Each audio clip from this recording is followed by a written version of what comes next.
ಓ8 ಆ್ಯಪ್ನಲ್ಲಿ ಬುಕ್ಕಿಂಗ್ ಹೇಗೆ ಮಾಡೋದು ಅಂತ ಹೇಳಿ ವಿಡಿಯೋದಲ್ಲಿ ನೋಡೋಣ. ಸೊ ಮೊದಲನೇದಾಗಿ ಓ8 ಆ್ಯಪ್ನ ಓಪನ್ ಮಾಡ್ಕೊಳ್ಳಿ. ಸೊ ಓಪನ್ ಮಾಡ್ಕೊಂಡಿದ್ದ ನಂತರ ನಿಮಗೆ ಕೆಳಗಡೆ ಒಂದಷ್ಟು ಗಾಡಿಗಳು ತೋರಿಸುತ್ತೆ.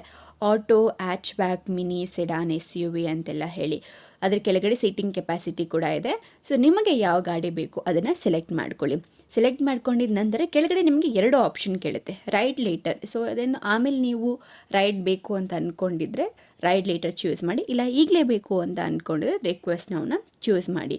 ಸೊ ನಿಮ್ಮ ಆಪ್ಷನ್ ಚೂಸ್ ಮಾಡಿದ ನಂತರ ನೆಕ್ಸ್ಟ್ ನಿಮ್ಮ ಪಿಕಪ್ ಲೊಕೇಶನ್ ಮತ್ತು ಡ್ರಾಪ್ ಲೊಕೇಶನ್ ಕರೆಕ್ಟಾಗಿ ಎಂಟ್ರ್ ಮಾಡಿ.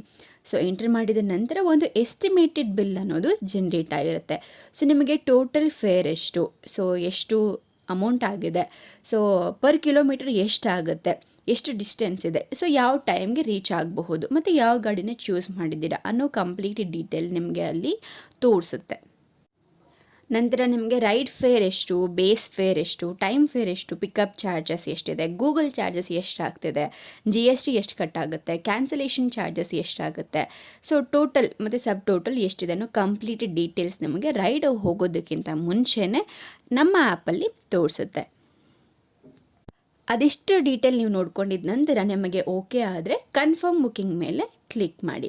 ಸೊ ನಂತರ ಇದು ನಿಮಗೆ ಬುಕ್ ಮಾಡ್ತಿದ್ರೆ ಮೈಸೆಲ್ಫ್ ಅಂತ ಹೇಳಿ ಕ್ಲಿಕ್ ಮಾಡಿ, ಇಲ್ಲ ಬೇರೆಯವ್ರಿಗೆ ಬುಕ್ ಮಾಡ್ತಿದ್ರೆ ಅದರ್ಸ್ ಅಂತ ಹೇಳಿ ಕ್ಲಿಕ್ ಮಾಡಿ. ಸೊ ನೀವು ಅದನ್ನು ಓಕೆ ಮಾಡಿದ ನಂತರ ಸೊ ನಿಮ್ಮ ರೈಡ್ ಅನ್ನೋದು ರಿಕ್ವೆಸ್ಟ್ ಹೋಗಿರುತ್ತೆ ಡ್ರೈವರ್ಸ್ಗಳಿಗೆ. ಸೊ ಅವರು ರೈಡ್ ಅಕ್ಸೆಪ್ಟ್ ಮಾಡೋವರೆಗೂ ಸ್ವಲ್ಪ ವೆಯ್ಟ್ ಮಾಡಿ. ನಂತರ ನಿಮ್ಮ ರಿಕ್ವೆಸ್ಟ್ ಅಕ್ಸೆಪ್ಟ್ ಆಗಿದ ನಂತರ ಸೊ ನಿಮಗೆ ಅಲ್ಲಿ ಕಾಣ್ತಿರುವಂಥ OTPನ ನಿಮ್ಮ ಡ್ರೈವರ್ ಜೊತೆ ಶೇರ್ ಮಾಡಿ. ಸೊ ಅದು ಬಂದು ಟ್ರಿಪ್ ಕನ್ಫರ್ಮೇಷನ್ಗೆ. ನಂತರ ನೀವು ನಿಮ್ಮ ರೈಡನ್ನು ಎಂಜಾಯ್ ಮಾಡಬಹುದು. ಸೊ ರೈಡ್ ಮುಗಿದ ನಂತರ ಒಂದು ಡೀಟೇಲ್ಡ್ ಬಿಲ್ ಅನ್ನೋದು ನಿಮಗೆ ತೋರಿಸುತ್ತೆ. ಸೊ ನೀವು ಕ್ಯಾಶ್ ಅಥವಾ ಆನ್ಲೈನ್ ಮೂಲಕ ಪೇಮೆಂಟ್ ಮಾಡಿ ನಂತರ ನಿಮ್ಮ ರೈಡ್ ಎಕ್ಸ್ಪೀರಿಯನ್ಸ್ ರೇಟ್ ಮಾಡಿ ನೀವು ಇನ್ವಾಯ್ಸ್ನ ಶೇರ್ ಕೂಡ ಮಾಡಬಹುದು. ಸೊ ನೆಕ್ಸ್ಟ್ ನೀವು ಸಬ್ಮಿಟ್ ಬಟನ್ ಮೇಲೆ ಕ್ಲಿಕ್ ಮಾಡಿದ್ರೆ ಸೊ ಅಷ್ಟೇ, ತುಂಬ ಸಿಂಪಲ್ಲಾಗಿ ತುಂಬ ಈಸಿಯಾಗಿ ಟ್ರಿಪ್ ಅನ್ನೋದು ಎಂಡ್ ಆಗುತ್ತೆ.